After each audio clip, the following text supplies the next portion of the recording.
Welcome to Lunch with City Leaders, everyone. I'm Suzette Mahoney, partner at R2L Restaurant and the president of CCPA. And now I would like to introduce Colin Comstock, the owner of Arsenal Media Works and the director of Cheesesteak City, a documentary. Cheesesteak City explores Philly's iconic cheesesteak shops, their history, rivalries, and stories behind the families and individuals who are writing their own history. Today, we will hear the real story from the mouths of the men feeding millions of Philadelphians and tourists from around the world. To facilitate the conversation, please join me in welcoming today's moderator and CCPA member, Colin Comstock.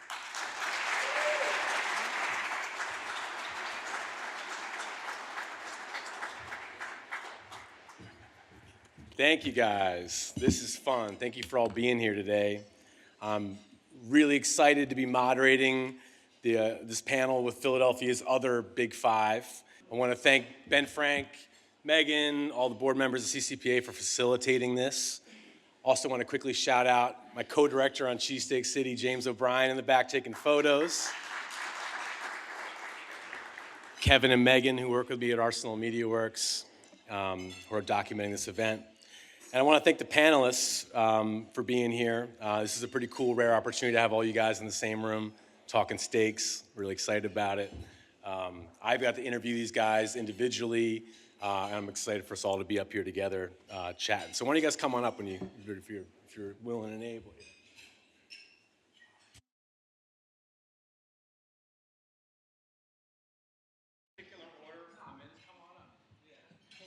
I'm going to stand behind the chair because I'm short and stubby, and I look like a little chubby kid in a high chair on this chair, so my legs will be doing this. I guess we'll go bald here. There you go. Go bald here. Okay. I'll quickly introduce everybody up here. On the end, we have Geno Vento. He's the owner of Geno Steaks.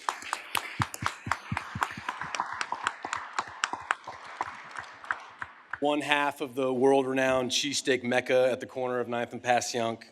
Geno has expanded his father's already famous and booming business to include locations at Xfinity Live and the Philly airport. He recently opened a standalone gift shop called Geno's Gear across from the original location. He's produced a Broadway show with Robert De Niro. He's been on countless national TV programs as an ambassador for the cheesesteak. So welcome, Geno Vento.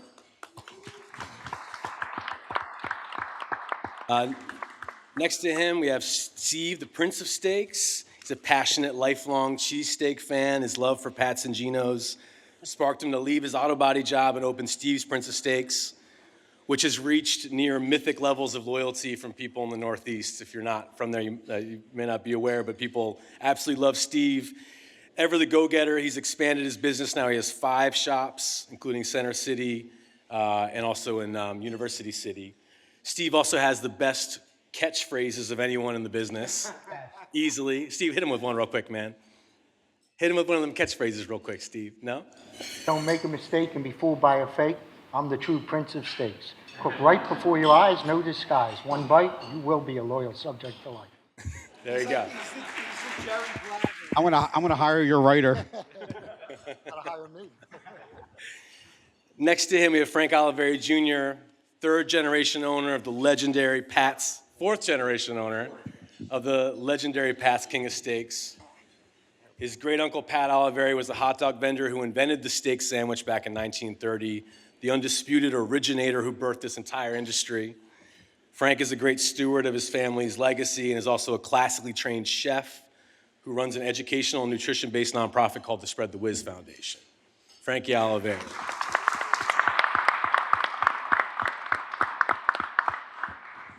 Next to him, we have Ken Silver, the owner of Jim's Steaks on South Street.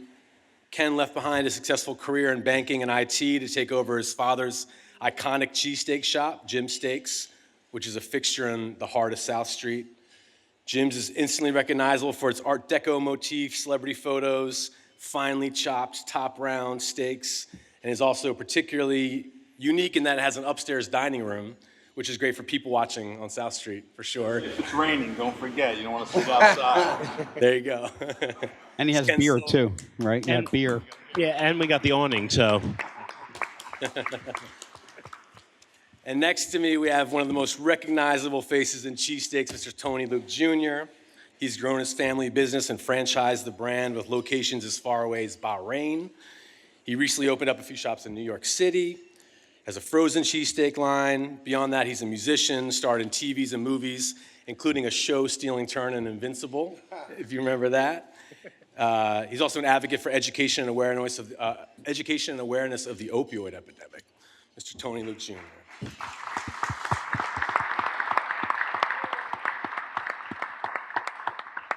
So some serious street cred up here, guys. Here's what we're gonna do. I've prepared some questions. We're gonna just facilitate a conversation with these guys. At a certain point, we'll transition into kind of like a rapid fire question round, and then we'll open it up for audience Q&A, so you guys will have a chance to ask questions. But first things first, in case anyone was expecting like a Jerry Springer-like atmosphere up here with guys lunging across the table at each other, I'll direct this question to Frank and Geno in particular. Describe the state of the quote-unquote rivalry. What's the relationship between you two guys like? How is that maybe different or similar than your father's? And how has it benefited your business to have you guys on the same block? Want to go, Frank? Okay. No, a lot of people think that there is a rivalry, but we grew up together and hanging out, and people don't believe that we're friends. We hang outside. And up until a year and a half ago, me, Frankie, and Tony lived in the same building. So you can imagine the talk there. I was there first, then Tony, and then we talked Frankie into moving in, and we used to hang out or, go out to dinners and stuff like that.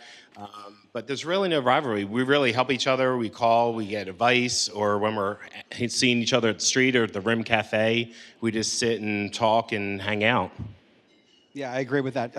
Geno's father, Joey, and my father had and our mothers as well, all grew up together. So your dad viewed 9th and Passyunk Avenue as the battlefield. And, my father and Joey were like the staunch enemies. They wouldn't even look over at each other's. But at restaurants, they'd sit down with each other and have dinner together and shoot the shit and just have fun. But the next morning, you would think that they were just like at odds with each other. Yeah, or when the media comes in, they're like trying to get it, and we're like, no, we're friends. Yeah, your dad, I'll tell you, Joey used to do the most amazing thing. He would never set foot on Pat Steaks ground.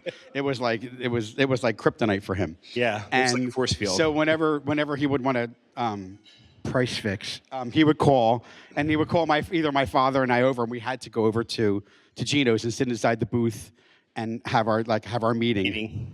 And then he'd send me away. and then the one day my dad took a picture of you. It's actually on the top of the ceiling. Yeah, and then picture of you and him. And then our fathers did Dr. Phil.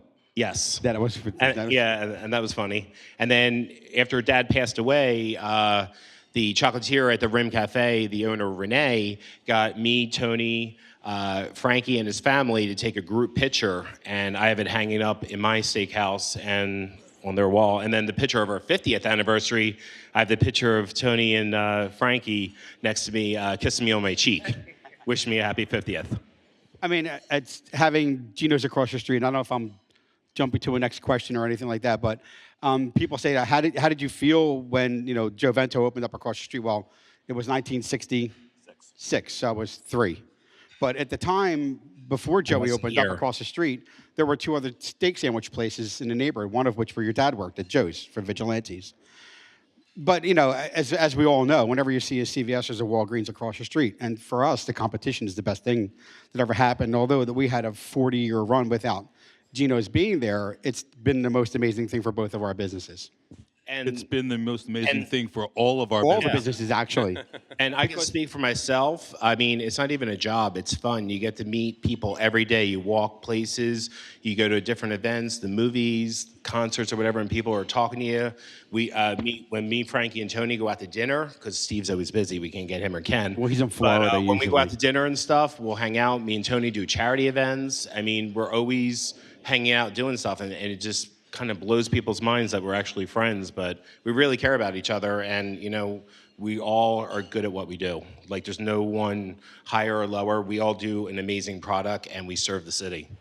Yeah, we're all respectful of each other, which I think is one of the most important things, because I think we have a duty to the people of Philadelphia and the tourists that come into Philadelphia to be civil towards each other and actually like each other, because at the end of the day, it's just cheesesteaks.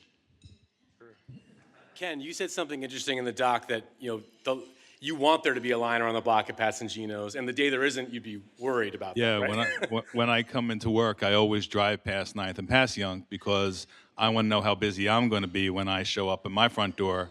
And if there's not a line at Pat's and Geno's, I'm concerned, like, what's going on? How come people aren't eating cheesesteaks today? So to me, I know that you give credit to Pat for, making our industry. I give credit to your father for making our industry, because without the perception of the rivalry, Exactly right. we don't exist the way we do now. I think a lot of people have anxiety about ordering at steak shops, whether they're gonna get shouted down or be publicly shamed for ordering the wrong way. How do you guys balance like the customer's always right thing versus kind of like an efficiency of getting people through the line? I know, Tony, you guys took names like at Tony Luke's, and talk about that and that whole process of making that ordering process. Well, the first time we took names in South Philly, it kind of went like this. You get a cheesesteak, get a roast pork. Name, why? Well, I need to call out the name. Well, I don't want to give you my name. So I'd be like, well, today you're Ralph. Just know you're Ralph. Then I'd yell out the window for 5 minutes, Ralph, Ralph, Ralph. No one would come. I'd say, you, Ralph, your sandwich. You go, that's not my name. So, South Philly has a very specialness about them. They're very, people from South Philly are very unique. And for me, I never looked at anyone coming to the window as a customer. I was always drilled in my head, never serve anything you wouldn't eat yourself, and always treat people exactly the way you want to be treated. So in South Philly, everybody hugs each other, everything. So I thought, you know what, names are the greatest thing to do. And it took a while to get people to come around, but when they did, it was awesome. It was like, what can I get you? 3 cheesesteaks, I'm Bob. Hi, Bob, I got you covered. Don't worry about it. So it was a little bit of a learning curve, but it worked out really well. Steve, you've been in business for 40 years? I opened about 40 years ago. I'm a mechanic by trade, and I was in the service station business. And I decided that something I did... Wait, you're Jewish. So? Okay. I'm in the cheesesteak business, too. You are in the cheesesteak business. Anyway, I love Pat's and Geno's. And every chance I got as a kid with my friends, we drove from the Northeast down there. They were open at 3 in the morning. They were open Sunday. They were open Tuesday. Always open. And I said, this is great. I mean, the only comeback you have is, I'll have another. I'm like fixing a car. And I went down and I started doing my homework, and I paid a lot more attention to Pat's than Geno's. Okay. Well, I have to say that I'm 55 years old, and I remember when I was a little boy, when I would come into work, and you would be standing in the window with a stopwatch, a legal pad, and a pencil, and writing down everything that was going on. I wanted to see how many... And my father, when he would put his boating magazine down in the office and come outside to check and see if the place was still running, he would come out and say, is that guy still standing outside? What the hell is he doing? I'm like, he's stealing peppers. I don't know what he's doing, Dad. Well, it's called clocking. That's what I was doing. It's clocking them. And I've been fortunate enough to be in the steak business for almost 40 years. And I call myself the Prince of Steaks because Pat's is the king. And I felt that, to me, was a big deal. That's a big deal. Thank you. And all the guys up here, if it wasn't for them, I wouldn't be in the cheesesteak business. That's the truth. I have to honestly say that for like all my entire life, I've never had another cheesesteak in the state of Pennsylvania before. I mean, I've had White House and sandwiches in New Jersey, but yours was the first sandwich that I ever had in Philadelphia, and then Tony's, and then yours, and then yours was the last. He saved the best for last now. Saved the best for last. There's that other place in Northeast that I haven't had yet either. It begins with a D. Del Santos. I haven't had that. So. Steve, what's it like being so 40 years young in the business? You still call yourself kind of a newcomer to the scene compared to some of the other guys. What's it like getting involved in a business with so much competition and brand awareness for some of these other steak shops? You know, it wasn't easy building up a trade or a name, but fortunately today I'm getting by, so I can't complain. But to be up here today with the iconic cheesesteak guys in Philadelphia, I'm honored because I made it. I'm sitting up here today. Jesus, if he's a newcomer, I'm still in the womb. You've made up for lost time, man. I wanted to get a couple like misconception things out of the way. I think also people see there's a fair amount of anxiety about people wondering the right way to order a cheesesteak. And I know Tony and Steve have both have very Zen-like perspectives in the documentary about there is no right cheesesteak. The right cheesesteak is the cheesesteak that you want and that you like. So can you guys elaborate on that idea a little bit more and just talk about the different options that people have when they're up ordering steaks? Well, I would have to agree. People do get a little bit confused, or when they come up, they're like, "Oh, we saw you on the Food Network, and you have to order it this way, or you have to get this, or you have to get that." It's basically whatever you want. The basic cheesesteak is just, Frankie, steak, cheese, and onions, right? I would say. I mean, you wouldn't do the mushrooms, the peppers, all that stuff. The basic. I'm totally against mushrooms and peppers. Yeah, I me think too. I'm totally against it. Oh, yeah. However, they're very high profit items. Well, yeah, You well, add them well- onto the steak. Well, Geno's father and I had a conversation. I was ready We had to a say that. conversation about that, and I'll keep that one to myself. So. All right, we won't talk about it. But no, everybody has their own way of having the cheesesteak, but the real Philadelphia cheesesteak is a steak, cheese, and onions. So when you come up, if you wanted to say an American cheese and you wanted it with onions, you would just say American with. Or if you didn't want onions, you would say American without. Same thing with the whiz or the provolone. So it's really basic, but people hear it on TV or the Food Network or where the Guy Fieri or Bobby Flay comes and they hype it up and everything and they make like this game out of it. Yeah. You know? Well, your customers say with. Yes. Mine say wit. Okay. Wit out. Wit. I guess I'll be Vanna and turn the letter. But it's all the same. I mean, you get. Yeah, I mean, and plus we help the customers if they're like out of town or, hey, we just saw you on the Food Network, or hey, this is my first cheesesteak. Or the best is when the babies come for their first cheesesteak, you know, and get everything. That's the funny pictures. Yeah, I have a funny story. So my fiance Nancy and I just met 4 years ago, and I need to tell the story because you're gonna love it. So we first meet, and it's a long story how we met. I'll save everybody from that.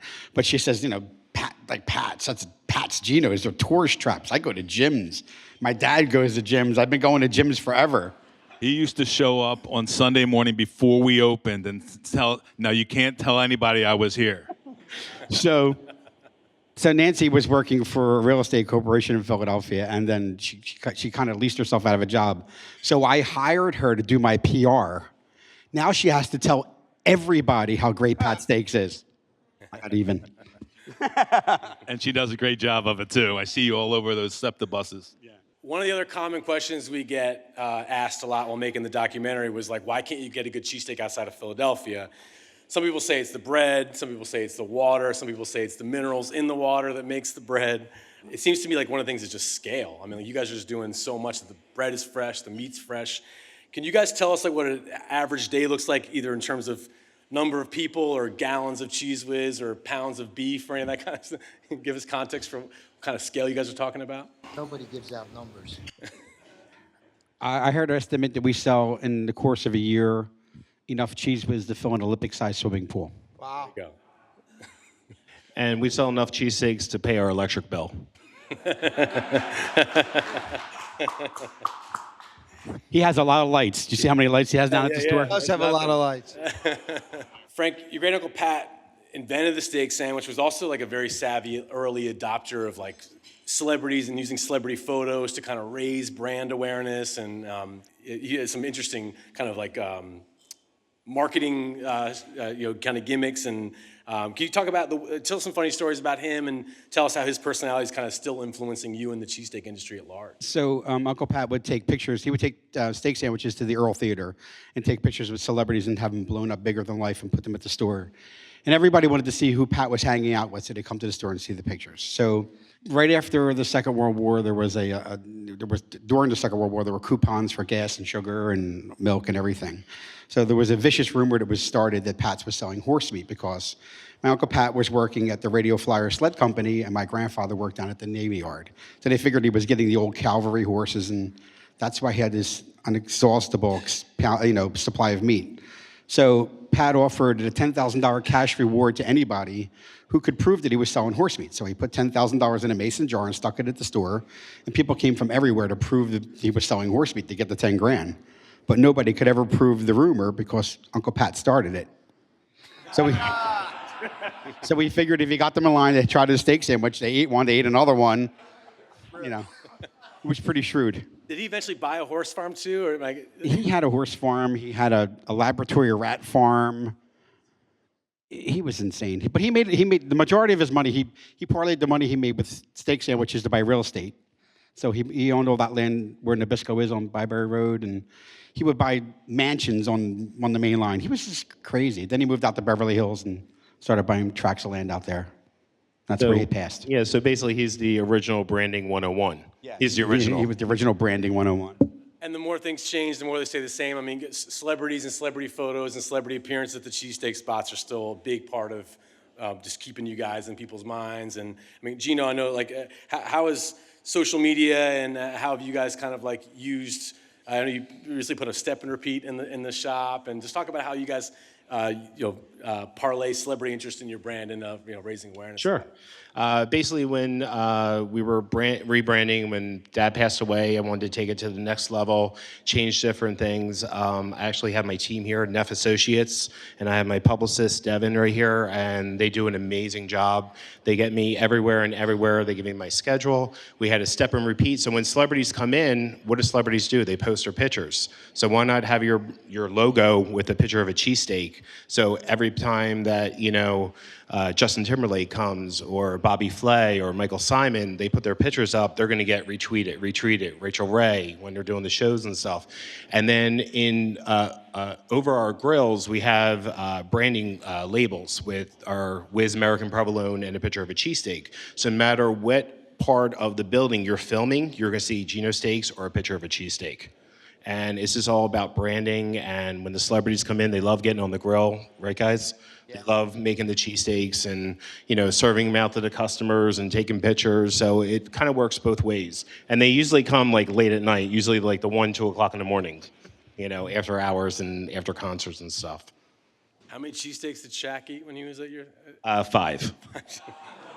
Vince Vaughn had 3.5, and Oprah had 2.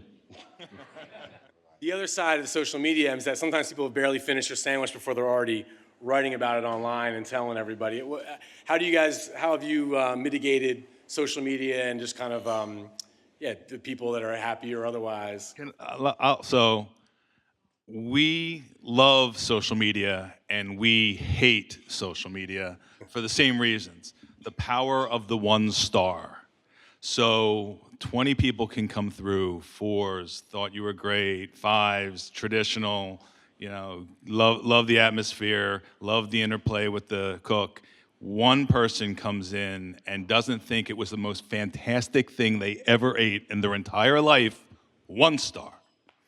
And that 1 star really sinks your overall rating. Now, the nice thing is that I don't think any of us really have to worry about what our ratings are online because they come anyway. Mm-hmm. But social media, especially Yelp, TripAdvisor, I think we're probably all 4.5 and 4. But on Yelp, boy, it's a good point, Ken. Yeah, right? Yelp, they bury you, and they bury you on purpose. And plus, Yelp got written up before. They used to pay people to write bad reviews, and they would have a company come in and clean it up. So it was kind of like a back and forth. And we had people saying that waiter service at our place was bad, the table didn't get cleaned. And I'm like, were you at the right place? I mean, this makes stuff they said up. your place wasn't clean? Yeah. You could do surgery underneath your grill. Speaking of like a changing landscape, I mean, millennials are like infamous for not carrying cash. Do you guys feel like you're going to be able to continue with the cash only, for those of you who are cash only? Are you targeting me and, Frankie here? Are you? Steve's in the Northeast is cash only, right? I have 2 locations that are strictly cash, but It is? Okay. Yeah, we're cash only as well. But the problems are in Center City or in University City, they don't carry cash. Right. Yeah. So you have no choice, But Can you send them down to my store? I'll send them to my other store. Oh, okay. I tell everyone that if you're south of Market Street, have cash in your wallet. It slows us down in the rushes too. Absolutely. The credit card, because in all the stores after 11 o'clock when the rushes start, all cash. That's just the way it is. But it's very difficult because kids don't carry cash. People are not carrying cash these days, and you have to pay your points, and it's not a good thing. Yeah, and plus, our businesses are so unique but boutique-ish in a way, where you come up and get a cheesesteak, and as you're saying, give me 3 cheesesteaks, 2 whiz, 1 American with, and 1 American without. Before you say it, you're like $30. You give the money, and you're getting your sandwiches within a couple seconds, where other places you sit down, you say, how you doing, this and that. So we're more on a volume, and the thing is, when you have a credit card machine, what if it goes down, or the internet, we have Comcast. I don't have any Comcast fans, but we get a lot of Comcast going down with the internet. And Verizon. people don't want to hear on a Saturday when the line's wrapped around our buildings, any of us, that, the process is there, or they don't like their sandwich and then they get, reimbursed and they have to go through the fraud and all that. Like they didn't get their sandwiches the way they want, which Ken was bringing up earlier with the social media. It works a lot of different ways where cash is just easier for our business, not every business, but just for our business, since we are boutique-ish and fast-paced. Yeah. I think a lot of people from out of town are surprised that Pat's and Geno's are 24 hours, open 24 hours a day, and some of the busiest times happen after 2 a.m., right? Can you guys describe the late night scene on 9th and Passyunk, and then also what are some of the challenges of running a 24-hour business? So Uncle Pat went 24 hours in the 40s because he figured if he had to keep somebody in there after 2 o'clock to clean the place while they were closed, keep an extra person in there to make sandwiches. So that's how he went 24 hours. It's, from 6 o'clock in the morning till 12 is one kind of crowd. 12 to 6 is another kind of crowd. 6 o'clock at night till 12 is still a pretty good crowd. 12 to 2 is okay. 2 to 6. Wow. Last man standing. You could, actually, Peter Breslow did Peter, where are you? Peter did a great video of our store, and Pete, what is that? So it was a Wednesday before Thanksgiving. We knew that it was going to be nuts, the biggest drinking day of the year, and it's on YouTube. If you YouTube late night Pats, throw in Peter Breslow, you'll find it. Not a shameless plug, by the way. But I wasn't there because it was so late. But what I saw on the editing room was unbelievable, and we kept some good stuff. It's definitely an interesting 2 minutes. Yeah, it was pretty good. So if anybody has internet, check that out.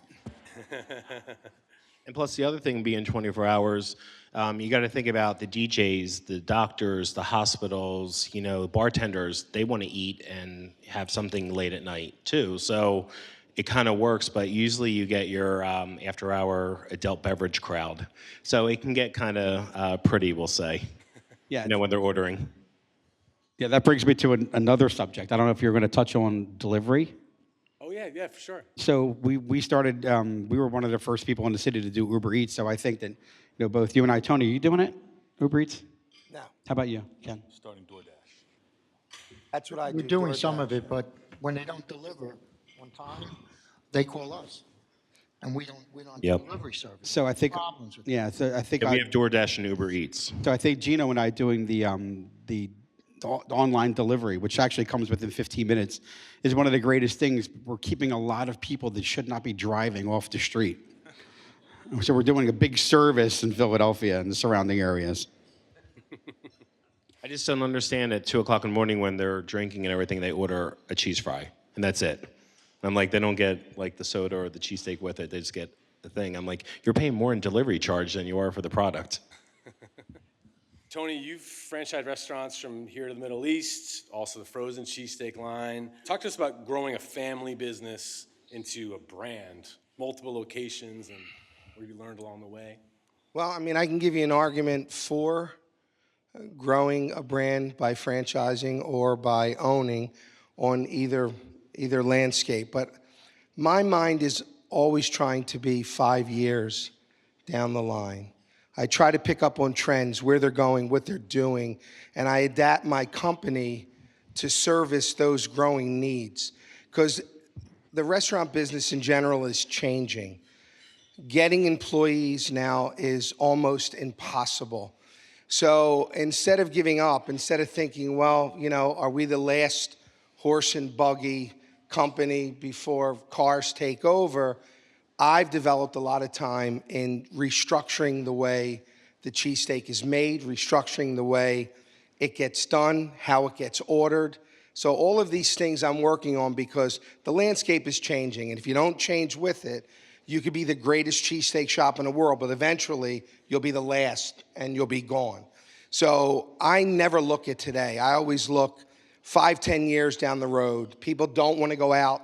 People don't want to get in their car. People don't want to wait in line and order. They want things immediate. They want them when they want them. And that's where I've been giving most of my time in development, in changing the way the cheesesteak is made and how it is served to the public. That's where my head is. And is the frozen line out? Or Frozen line is literally crushing it. I cannot, because I had to perfect the way that roll was. I wanted to make sure that when you took it home and you popped it in an oven or you put it in a microwave, that it had to be, I wouldn't do it if it wasn't at least 80% as good as you would get it at home. That took a year and a half of wasting thousands of sandwiches, going with different companies to sell them, till I perfected it. And then what we did was we put up our own delivery service, our own online service, and then we ship all over the country and all the concessions. And that's where I believe that it's going. And that's where Tony Luke's, the brand, is moving towards. I mean, stores are always relative. But I believe that you should have key stores where they need to be. But I think the future is completely different than the way we're doing it now. And Ken, you left a career in IT, e-commerce. What kind of things did you were helpful that you brought over from that world to Cheesesteak Shop? And what are some of the similarities between those very different businesses in some ways? Working with the people I work with today are completely different than the people I worked with when I worked for Chase. And my last job as an SAP integrator for e-commerce. So employees are without a doubt the toughest part of our business. I try to put in systems just going down to an employee manual that actually had teeth in it, and drug testing. You would have thought that was a novel concept. You'd be the only one working. Yeah, I know. Yeah, we don't test for Maybe. marijuana anymore. Yeah. Or even showing up, the first day. Yeah, exactly. Oh, is that exactly right? Yeah, I'll be here Thursday. Wait, can I watch it and see what happens on Friday night? Yeah, no. So just some systems that, I refined some things. I also learned that this business is resistant to change. My managers had been there for 30 plus years before I came back into the business. And the first thing that I did was say that I wanted to put our sandwiches in plastic bags and keep them horizontal rather than vertical, so that you didn't come home with grease all over the bottom of the bag and all over your nice pants. And you would have thought that that was impossible. There was no way we were going to be able to put a plastic bag. How is that ever going to work? So change in general, this business was resistant to, but I learned that in business, if it's the right idea, you just do it, and the result speaks for itself. And so I kind of forced change upon the business. We saw a trajectory of 15% increase in business for the first 6 years after I took over, simply just refining process, like you said, refining process, how we do things. Why do we keep the oil pot here instead of over here? Why is the Cheese Whiz? Why don't we have steam tables that are melting this product? We still use, when the cans were still here, we put and then under the grill to melt them. It's like, wow, So just like simple things about looking at the business with fresh eyes. Maybe not necessarily coming from a corporate world necessarily, but coming from outside the business and say, why are we, and questioning everything. Why are we doing things? Some things we didn't change. Some things we did. We used Amoroso rolls when I took over. We use Iliescu's now. That was hard, but Iliescu's was more consistent for us. Yeah. So we went with Iliescu's. I mean, it's those kinds of things my father never would have done, but my father never would have done anything to hurt anyone. So I think that's what I took coming from one world into the other. I think people in general are really resistant to change. The problem is, like you just explained, complacency is a cancer. And that's what happens.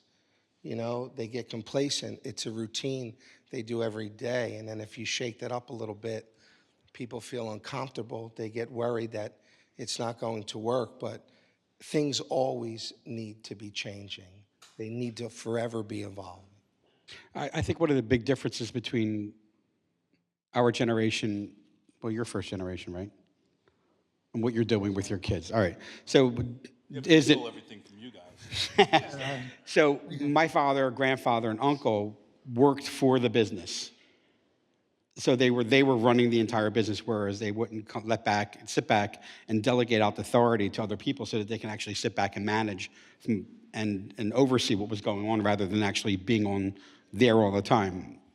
I think that's one of the differences between my father, grandfather, and myself, whereas one of the first things I did when I took over the business was I hired all the people who I worked with in the business growing up as managers and got rid of the old crew that was really not worth their weight in salt. And I think running the business differently, giving those people authority to work and act as I do, I think made my business function a lot smoother and enabled me to manage from afar instead of just being at the cash register all day and not seeing what was going on over there.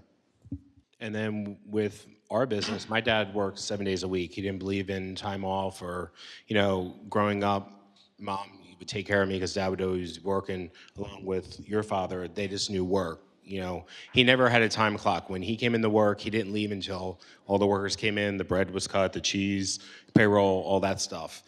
And then I used to torture your dad every day. I'd wait for him to get in his car, and I'd follow him home because we both lived in New Jersey at the time. with the Hummer. Yeah, and so I'd follow him home in his Hummer, and I'd be behind him in my car, and I would pass him, and then he would pass me on Route 70 the entire way until he got to Medford. I'd torture him every day. Yeah, and going back to what Frankie and Ken were saying is that my GM has been with me for 46 years. And then my average worker is in the 20, 30-year range. And the newer, I guess, up-and-coming generation is anywhere from, I would say, 9 to 15 years. So it definitely takes a certain person, but the drive of workers and trying to find that next generation is very hard. So I definitely agree with you guys, but the workers that we do have, and they're like family. I mean, I'm only 47 years old, so a lot of them have been there before I was even born, so they kind of helped raise me and being in the business and stuff like that. Because for me, work was a curse word. I didn't start till I was 17. I was late. I didn't like it, but I enjoy it now. But I learned a lot from the workers because they were like my family. I was with them more than being at home because I was always at the restaurant with mom and dad and watching their families grow and watching their kids grow up. So it was more of like a generational thing. I remember one time I saw you driving up at 10 o'clock, and I said to my father, why do we have to be in at 7? Geno comes in at 10. So my father said, really? Go across the street and go to work. I used to hit traffic every day. To give you an idea, truly, what we're up against in business in general, is I put an ad for 3 months in Indeed on social media. 2 people applied for work. And the one person that showed up, this girl showed up with headphones on. And when I said, let me tell you about the job, can you take your headphones off? She said, oh, I can hear with them on. That's 1. 2, I hire someone to come in. They work the register for the day, 3 hours, maybe 4 hours. They come in the next day, they ask for their pay because they're quitting. And then the woman says to me, my mom wants to talk to you.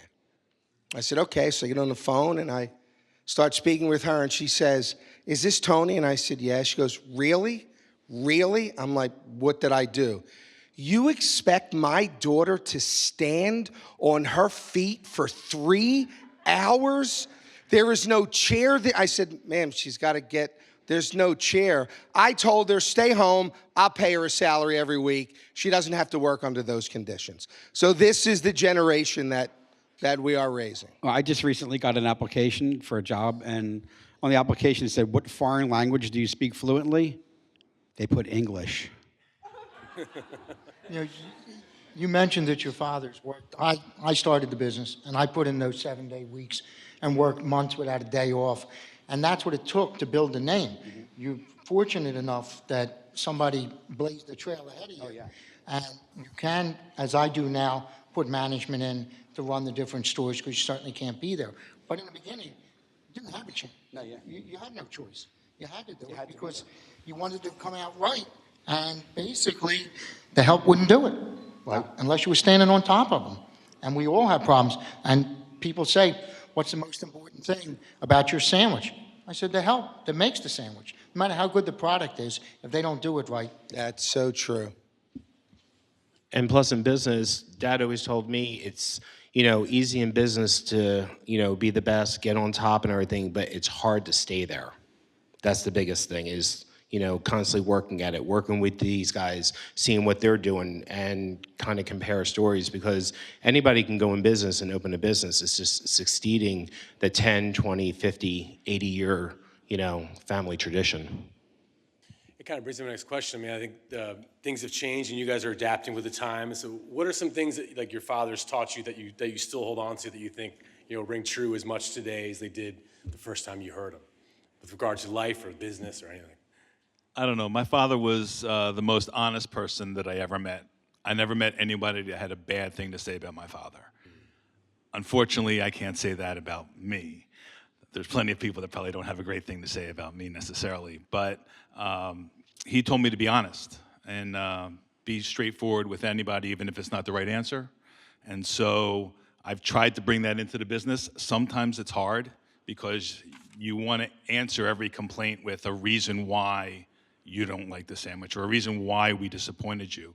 And it took a really long time for me to just listen to the complaint, understand the problem, or try to understand the problem, try to empathize with the person that's telling you about their problem and offer up a solution. And my immediate retort would always be, it wasn't our fault. It couldn't have been our fault. We don't do that. We don't do things that way. You couldn't have possibly gotten sick from our sandwich. Instead of saying, I'm sorry that you got sick and we'll investigate it and see if our handling procedures did something. Got a call the other day from a gentleman who was going up the Garden State Parkway. He had just eaten. He'd only eaten at our place. He said he had to pull over the side of the road. He lost it all over the side of the road. The first words that wanted to come out of my mouth was, that couldn't have been our fault. I said, I'm really sorry to hear that. Please let me know how you feel the next day. We would like to make it up to you. Nobody's complained yet today that anybody else got sick. But please, let me know how we can help you next time you're in town. Gentleman called back 2 days later. His wife got sick that night. They both had some 24-hour flu thing. But if I had been a complete whatever on the phone, I probably wouldn't have gotten that phone call back. It all goes back to, I guess, what my father would always taught me was just be yourself, be honest, be kind, and bring that into your restaurant with you. So.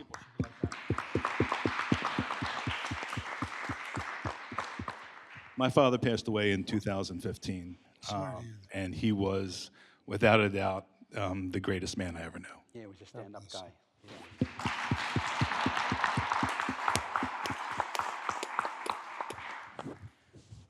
What are some of the challenges of running a family business, taking over a family business, starting a family business? What are some of the things you guys have learned along the way, and what's made you guys successful in that regard? Family. What is the most challenging part? Family.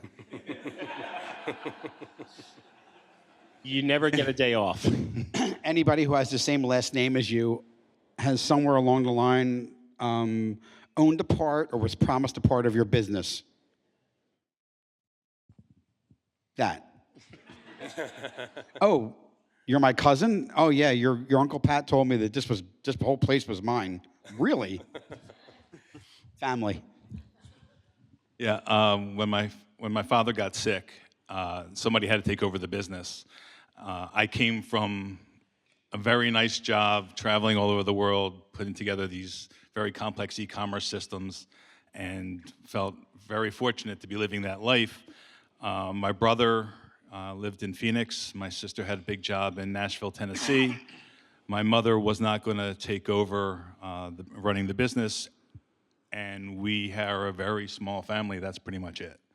So I don't have the challenges that you guys have because nobody was really clamoring to get involved. So I looked at it. Yeah, I looked at it like an obligation. It was my obligation to take over and run the business the way my father did. So yeah, family. My son and daughter are in the business, and of course, they went to school, went to college. They said, we don't want to do this. We want to do something else. And then when they got out of college, they both said, we're going to come with you. So we opened a few other locations so they could run their own business. And all they keep telling me is, I don't know what I'm doing. And I tell them, yeah. And I say to them, well, how come you're working for me? He said, well, you pay us better. And I've worked with his kids, and they are awesome. Good job. Switching gears slightly, there's like a national perception that Philadelphians are passionate about everything, which is probably True. earned, yeah. And it seems like cheesesteaks and sports are two of the things that I think tend to kind of elicit the most passionate responses from people. Describe business on a Sunday afternoon after an Eagles win versus business on a Sunday afternoon after an Eagles loss. Do you guys can you like literally feel the pulse of Chaos. after both, or just a win? Or It was certainly busier last year with the Eagles winning. And of course, the parade and how busy we all were.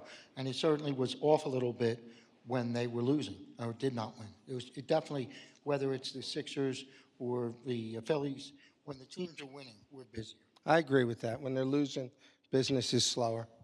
people stay home? Yeah, this was a tough year It's between the definitely weather and the Eagles. Yeah. Yeah, it was a tough year. So I'll tell you a story, and this is how Jim's is responsible for the Eagles winning the Super Bowl last year. So we had not renovated our second floor since we opened, and it needed a renovation. The slowest week for us is always the week after Super Bowl. I think it's probably for all of us. That night, we get our orders early, and then once the Super Bowl starts, it's dead. And then the following week, it's usually cold. Everybody's got football hangover. Nothing happens. So we scheduled our renovation for the second floor, where we had to close the restaurant 9 months ahead of time for that week. Who thought that the Eagles were going to be in the Super Bowl?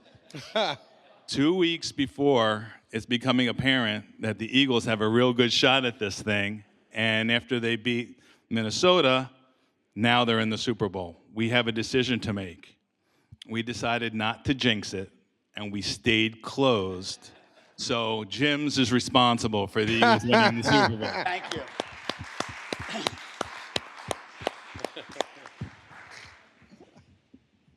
Over the years, the cheesesteak shops have become like a necessary campaign stop for a lot of politicians.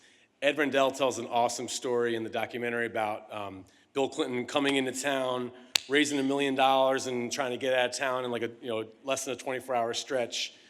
And Ed Rendell said, you can't just come in and just do that. We have to, I'm gonna take you to Pat's. And he successfully buried the story about him coming in on a fundraising mission. The front page that day was Ed Rendell and Bill Clinton eating cheesesteaks at a Pat's. Did you guys have any funny stories related to the politicians, Secret Service, any sort of interesting interactions there? Well, I'm sure you're all familiar with the Senator Kerry story with the Swiss cheese. Oh, yeah, that was great. So he was campaigning for the presidency, and he came up to the window and he said, in a very low, audible tone of voice, "Do you have Swiss cheese?" I'm like, "Senator Kerry, please." Do Cheese Whiz or American? Do American, because you're campaigning for the presidency. And there was a writer from the Daily News standing there, and he was scratching away on his pad. And I'm like, oh, this guy just totally blew this. And so they printed something in the paper that they quoted me as saying that I told Senator Kerry that we don't serve Swiss cheese campaign eating monkeys. Wow. Well, okay, so Wow. I was fortunate enough to go to Friends Select, so I had a Quaker education, and I tried to keep my composure and get centered as I was driving to the Daily News to find the reporter. Because I don't speak like that about anybody or anyone, especially everybody who comes to my store is politically neutral. I don't care what flag you're flying or whatever. You're neutral when you come to me. Yeah. You're green. You're cash. That's it.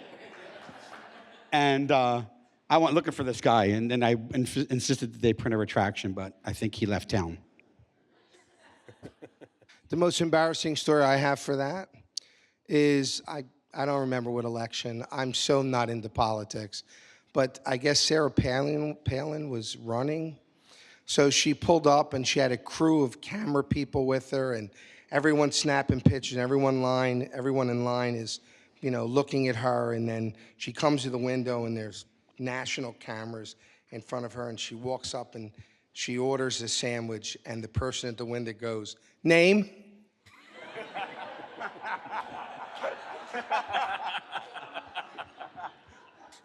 Not our finest moment. Oh, man. Yeah, and he just a good, what's the most starstruck you guys have ever been by someone at your shop? I really don't get starstruck. I mean, I treat them just like I'm talking to you guys right here, and I think they respect that more when you don't gawk over them and make them feel special, because that's what they do all the time. I treat them just like as if you were coming in Cheesesteak in the booth or talking to Frankie or anybody. We have a good rapport with a lot of different celebrities, but my motto is always treat people the way I want to be treated. So I treat them with fun, give a little sass, we have a couple little laughs, we have a cheesesteak, they leave, I go home.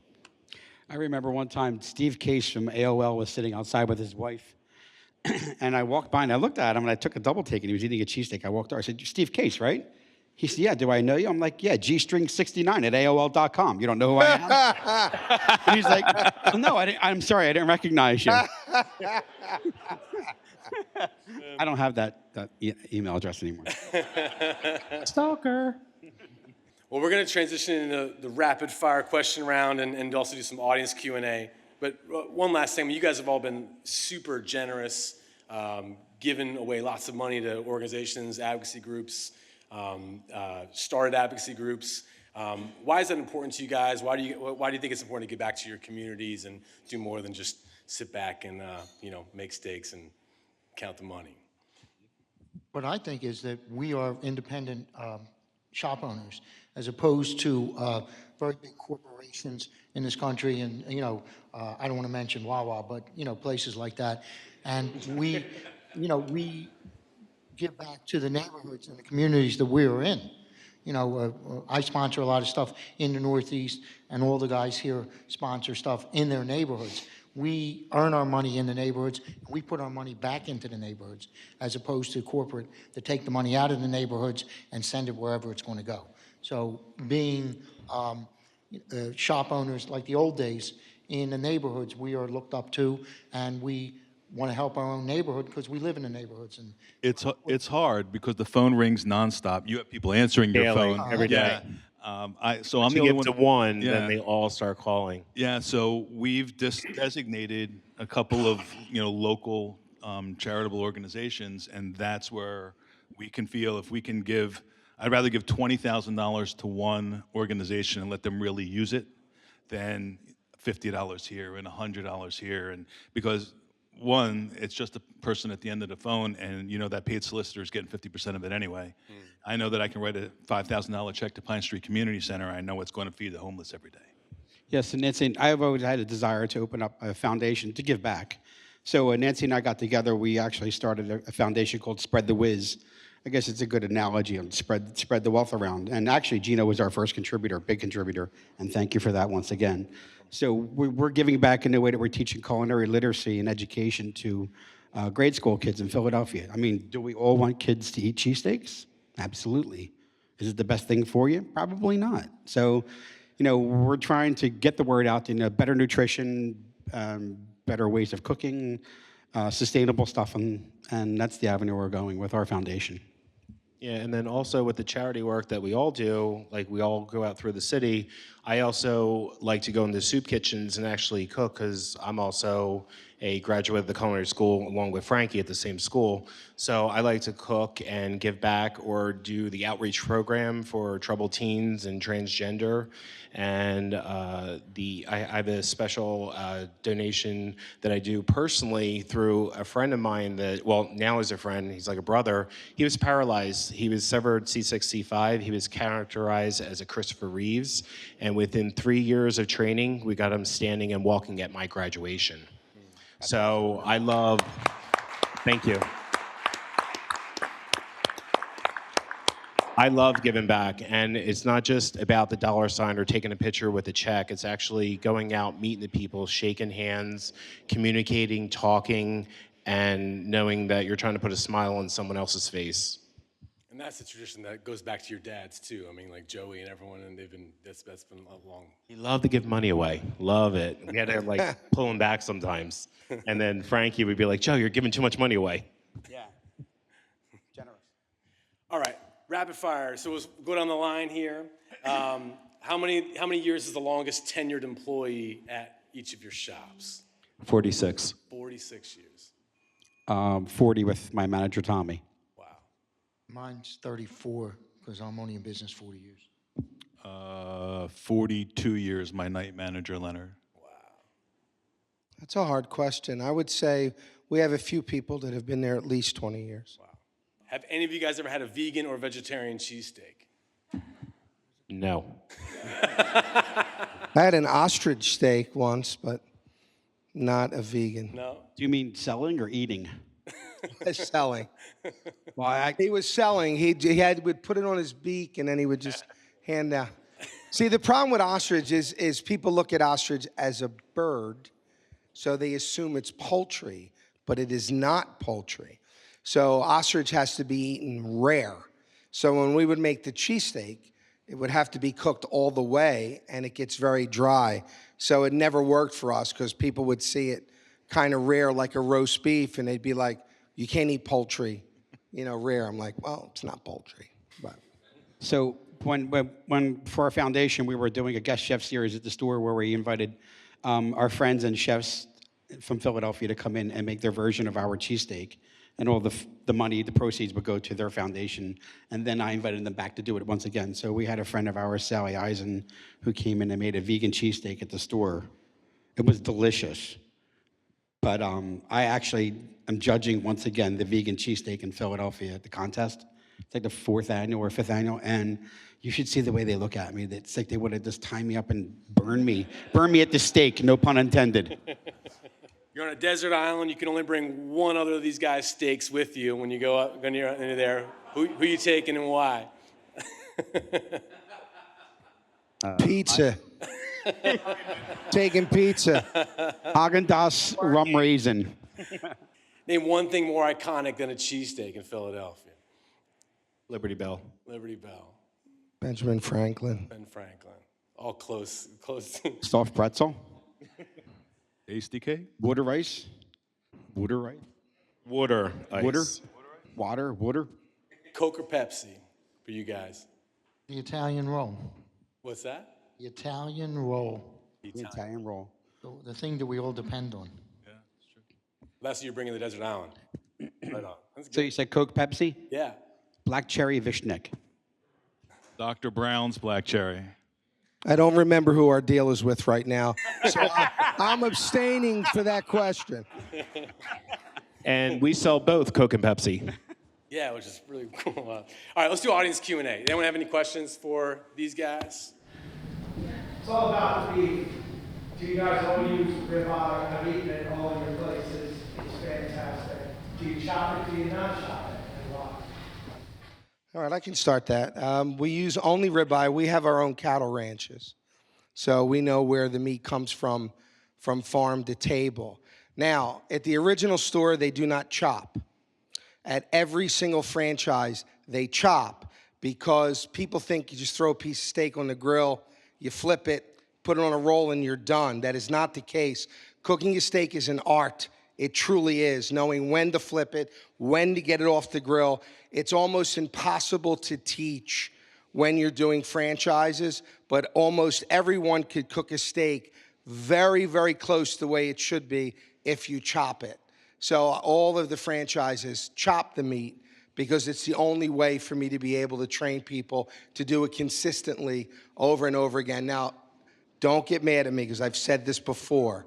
So I can't go back on what I said. This is only my opinion. It has nothing to do with him whatsoever. One person's opinion. It's just for me, a cheesesteak has to be ribeye. That's just me. That's what I was raised on Pat's and Geno's. I was raised on the concept of ribeye. That takes nothing away from, is it top round you use, right? Takes nothing away from top round. If you're asking me as a personal choice, for me, I always see a cheesesteak as a ribeye. It's very fatty, and the more fat and marbleization, the more flavorful it is to me. But that's just my personal opinion. I've never had such a backhanded compliment. That was not a backhanded compliment. We use top round. It's always choice or better. It's always Angus. We used a combination of Wells and Rastelli when I took over. I put them both to the test and also wanted to make sure that I could control from farm to table. Absolutely. And Rastelli gave us a farm to table checkpoint along the way. So we use exclusive Rastelli top round choice, and we slice it ourselves in-house still today. So on a busy Saturday, we'll go through 1,000, 1,500 pounds of top round, and that would all have been sliced either the night before or that day. Well, I'll tell you now, if it's Rastelli's, it's not your average top round. That much I absolutely will say. He has the finest products out there. So, like Geno's, I use only imported ribeye from New Zealand and Australia. I think the place that we're getting it from now is Captain Kangaroo Farms. I'm not exactly sure. No, it's ribeye. We use ribeye, not I kangaroo. heard it was coming from Chile. We use Chilean beef as well, and sometimes from Uruguay. But we use just ribeye. We slice it ourselves, and we slice it a little bit thinner than Geno does. So if I ever hear that sound of the chopping, the person who's chopping is immediately dismissed, gone. There's no chopping at Pat Steaks.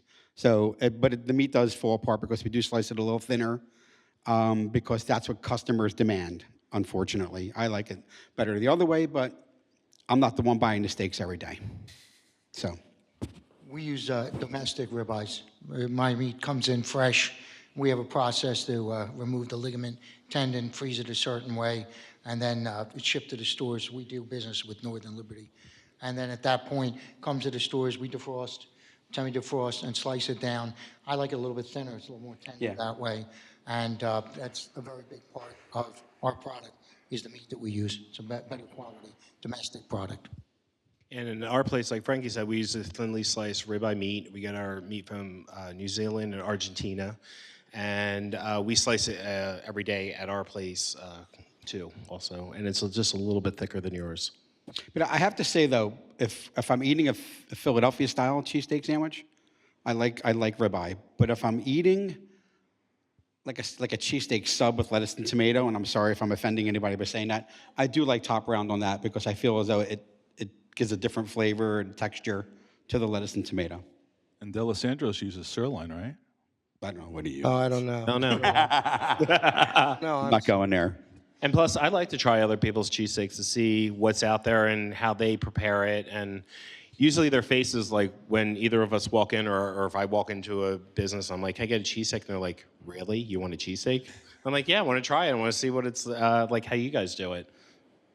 I do like that pizza one you do with the sliced tomatoes. Oh, the Milano. The Milano. Milano, it's a really good sandwich. And here's the truth about cheesesteaks. I mean, this is just the truth.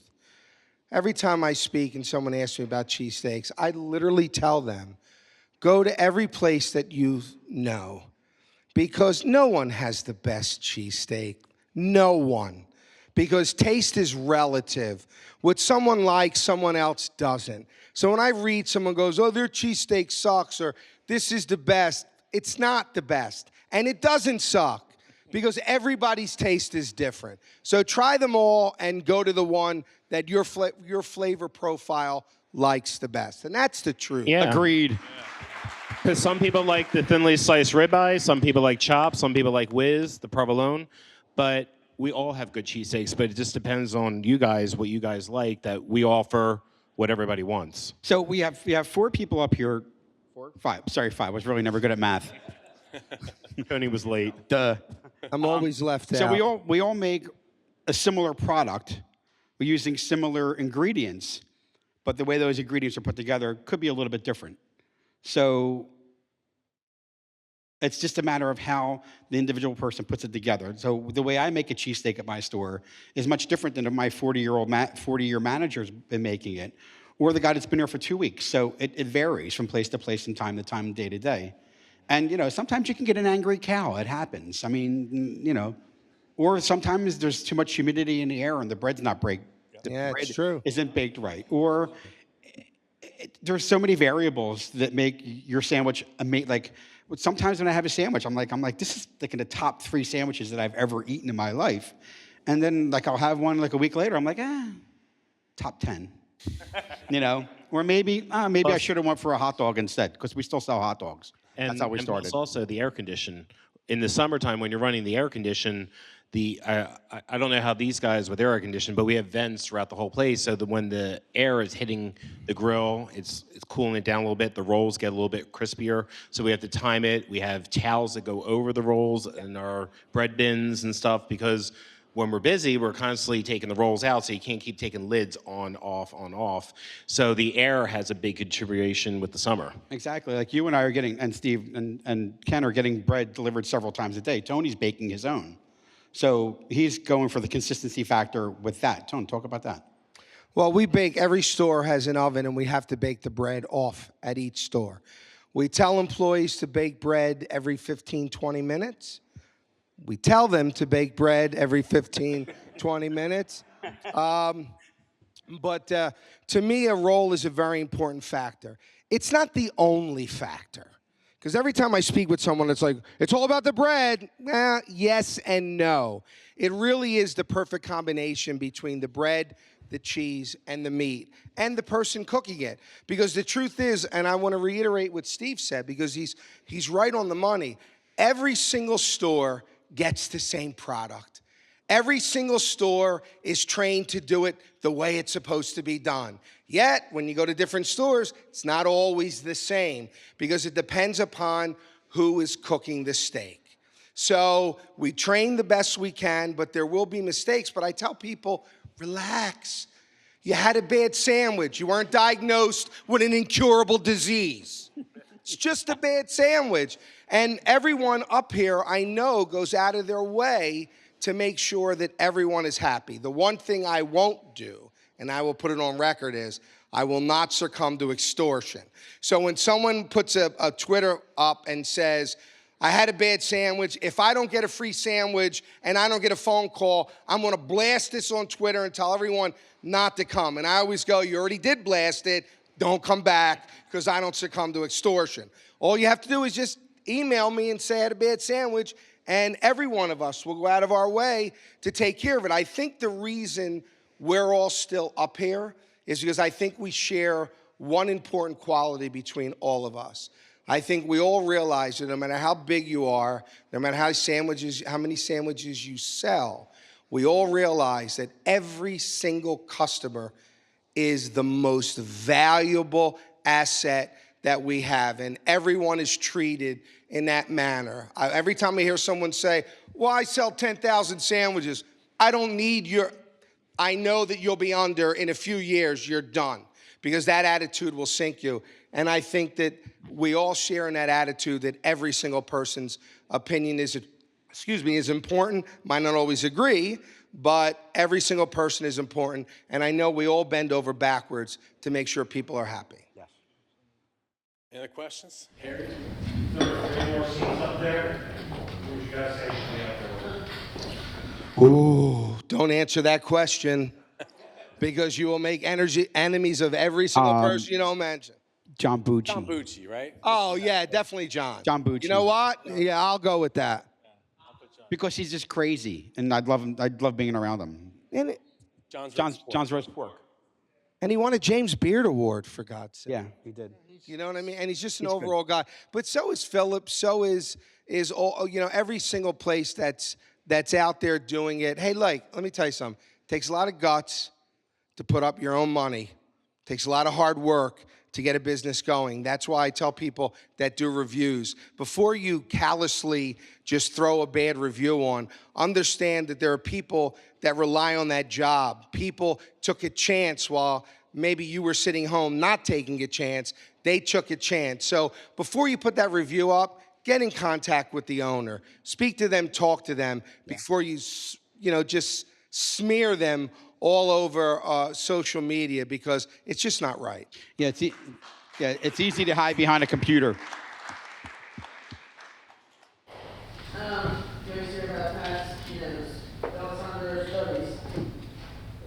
I love Chubby's. Yeah, I love Chubby's. I never had a Chubby's. I've never been to either, but one day, actually, me, Frankie, and Tony were out, and we were going to do a road trip to Del Sandro's and try it. Yeah, and Mama's. Let's not forget Mama's. I mean, there's a lot of great cheesesteak places. Ishkabibbles. And Donkey's in Camden. Yeah, Donkey's as well. The Belly Filler at 54th and City Line Avenue. Larry's, 54th Larry's, yeah. You can go on and on and on. There's just, but I will say this, and this is just the truth. Without Frankie's family, none of this exists. That's the truth. And we should never, ever forget that. Thank you, Uncle Pat. God knows what I would have been doing. So, here's my question. If I had an out-of-town guest and he asked me a question, how would you answer this? What's the deal with cheese whiz? It's the best. All right, so how Moneymaker. So how Cheese Whiz came around. These guys are opening stores. Actually, I'm down to one, and I'm perfectly fine. When Your volume might be okay too. So when Uncle Pat was alive, we had several stores around, and the original store in Philadelphia, in South Philadelphia, he wanted to keep kosher, which is like such a ridiculous statement because he was married to a Jewish woman. A lot of his friends were Jewish. So he didn't have cheese at the store. He had it there, but he took it away. And then they had it on 33rd and Ridge Avenue, 2nd Roosevelt Boulevard, and other stores. So people were coming and requesting cheese. So my father couldn't have the cheese there because when his father wasn't playing cards in the back room, he would come out and see what was going on. And if there was cheese there, my father would get thrown out. So he found Cheese Whiz in 1956. And he kept it on the side, and when people would come up to the window, he put cheese on the sandwich, and that's how Cheese Whiz got started. And so that became our primary cheese, and then we brought the American and provolone back. Wow. But it's funny because I was watching, Nancy and I were watching this, what's the show with, with Marilyn Monroe and Tony Curtis and Something Like It Hot. On the train scene, when they're on the train, they're grabbing all the liquor to get into the one booth, the sleep car. She grabs a jar of Cheese Whiz, and I saved it. I couldn't believe it. It was like 1956. So they were using Cheese Whiz back then. So. Wow. So how did you order your cheesesteak? Me? Yeah, did you do it? My go-to cheesesteak is an inside-out cheesesteak with a little bit of meat, raw onions, and a little bit of Cheese Whiz. Take the inside of the bread out. Scoop roll. Same exact sandwich for me. No raw onions, fried onions. Yeah. And I do like the Whiz, which I grew up on, but I would have to say my new one is the Milano, which Frankie and Tony were talking about. It's a thinly sliced tomato, oregano with provolone cheese and fried onions. You melt it on top and put it right on the roll. He does it. Huh? Now me, it's got the roll, fried onions, no cheese, and Italian long hots. Yeah. Whiz without, scoop roll. Nice and plain. But I think we're all forgetting about the cheese fries. Hello. Hello. Time for a couple more questions. One more question. What do you think is the best thing about operating a business in Philadelphia versus the worst thing about operating a business in Philadelphia? City taxes. Soda tax. The most ridiculous thing in the world. I paid over $75,000 last year in soda tax. Sorry. Sorry. A little passionate. Sorry, Mayor. So I'm not real happy about the taxes. It's the L&I has gotten a lot better because the people they send out are more knowledgeable now and it keeps everybody where they're supposed to be. I teach the ServSafe course, so all my employees are ServSafe certified. So I think those rules and regulations I think are beneficial to the city and to restaurants. So that's a good point. Bad point is just the city is so congested, parking. Yeah, and with me, the positive thing is being able to do what I do and be able to meet people and talk and get to network and travel and have an amazing life. The bad thing, I would have to say, is earlier, which we all go through, is just the worker situation. Nobody really wants to work, and it's really hard to find someone that wants to come in and do a good job. They just kind of do things to get by, would you say, or just try to take the shortcut. We really, really need to find workers out there that can keep the generations coming. Well, it's with your rate, like, I don't know if our generation in general, but, and I hate generalizing at all, ever, with anything. But I learned a long time ago, character and integrity are what you do when no one is watching. And I think that isn't really the focus anymore. I think people tend to feel that maybe a job is beneath them or they don't want to do it instead of giving 100%, because anyone that gives 100% to whatever job they do, I promise you, will be successful. Anyone that just does enough to get by, I can also promise you for the rest of your life, you'll just get by. And that's the truth. True. Guys, we're out of time. Thank you all for being here. Thank you for having us. Thank you, Colin. I would mention, if this left you hungry for more cheesesteak related content, check out cheesesteakcitydoc.com. Follow us on social media. If it left you hungry for actual cheesesteaks, I think Jim's is the closest. It's like a 10-minute walk down 4th. Steve is now in Center City, see what all the fuss is about. Got Tony all over the place. These guys down in 9th and Passyunk. So, thank you guys for being here. Thanks, Ben, Jenny, everyone. And don't be surprised if Colin is the first person ever to win an Oscar for the cheesesteak story. It's amazing. Cool. Thanks, everybody. Appreciate it.